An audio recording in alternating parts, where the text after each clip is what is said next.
Lindsay Theory for Fox Sports, SCPlaybook.com, here to bring you the playbook preview as USC hosts Arizona in a weeknight matchup on Thursday night. The Trojans' first ever Thursday night contest in the Coliseum.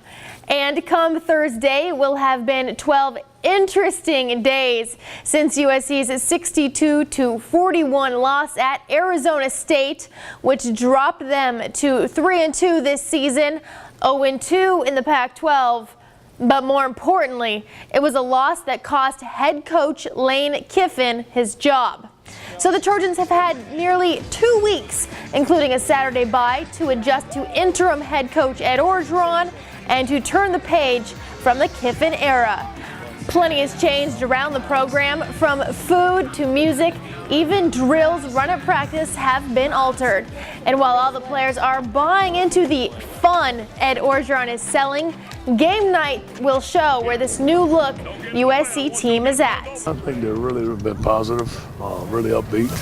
We've had some fun meetings, and I think they're ready for a new start, fresh, have a lot of pride, and they really want to do well. I mean, it's exciting to see where this team can go, and especially just me speaking personally for the offensive side, is these last 3 games for us have been very positive, very put up great points, and I mean, it's nice to see the offense coming together, I guess is what I'm trying to say. And but at the end of the day, it's not where we want to be. The Trojans will most likely be without star receiver Marquise Lee against the Wildcats.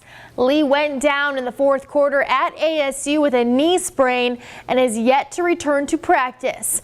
With a future on Sundays, it's unlikely at this point Lee will risk any further injury to make a hurried return, which means USC's receiving core is as thin as it's ever been. Nelson Aguilar and Victor Blackwell were the only 2 scholarship players available over the last few days, as Darius Rogers and Devon Flournoy remain questionable for Thursday night's game.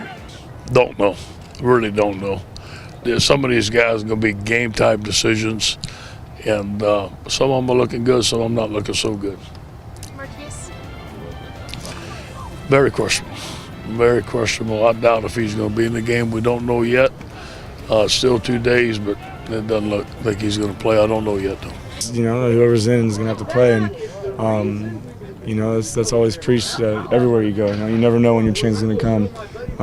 And scholarship, walk-on, no matter what it is, you're going to have to get in and make some plays. And you know, I mean, guys have been coming along really well, like Victor. You know, and he had those 2 really big catches last game, and I think that kind of instilled a little sense of want to for him, I guess, more to where he knows he's going to have a role in his team now and make plays happen. So I mean, he's going to have to go out there and work hard every day.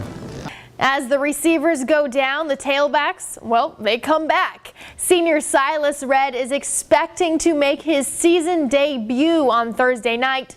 He's looked good all week at practice, and Orgeron says there's definitely room for him in the rotation. Heck, Orgeron says there's room for everybody in the rotation. All those that are, you know, when a guy's hot, you hate to take him out. The guy, Trey Matt's running the ball, you got to give him a rest. But you have an ample group of tailbacks that do a good job. We do need to get those guys some touches. I can't put a number on them, but I'd like to see most of them play. I really would. You know, Silas looked pretty good. We discussed it this morning. We're going to play those guys, you know, Trey and Silas, and you know, if Justin's ready. You know, Justin has practiced pretty good today. We're going there and get a report. I also like Ty. I think Ty Isaac is a hell of a player, tough player. Buck has done some good job. We have not discussed the rotation yet, but I'm sure all those guys are going to get some good snaps. I'm locked in for Thursday, mentally, physically, emotionally. I feel 100% back to normal. Adds a lot more depth to our stable, and he did great today, and he looks good running, and it's good to have him back because his leadership and everything, he's going to help us out. And how about the USC defense? They gave up 62 points to the Sun Devils and looked anything but the part they built themselves up to be through their first 4 games. From blown assignments to missed tackles, they've spent the last 12 days fixing the issues that were exposed, and don't expect another letdown with Arizona in town. Well, we obviously didn't play as well as we'd like to. You got to give them credit; they did a nice job. You know, we had some mental errors that we hadn't had in the previous 4 games, and we intend to get that corrected. We lacked in communication, definitely. We had a few busts out there that, you know, is not typical of our defense, but it did happen. So we've definitely got those things fixed. For us to really soak in that loss and then come back and bounce back and bring this kind of energy day in and day out, it's going to be good for our team down the line, and we're really excited for, you know, where we can take this. And it's, like I said, it's a new opportunity and a new season for us. So Orgeron will lead the Trojans out of the tunnel as the head coach Thursday night, just as he's always done as the defensive line coach.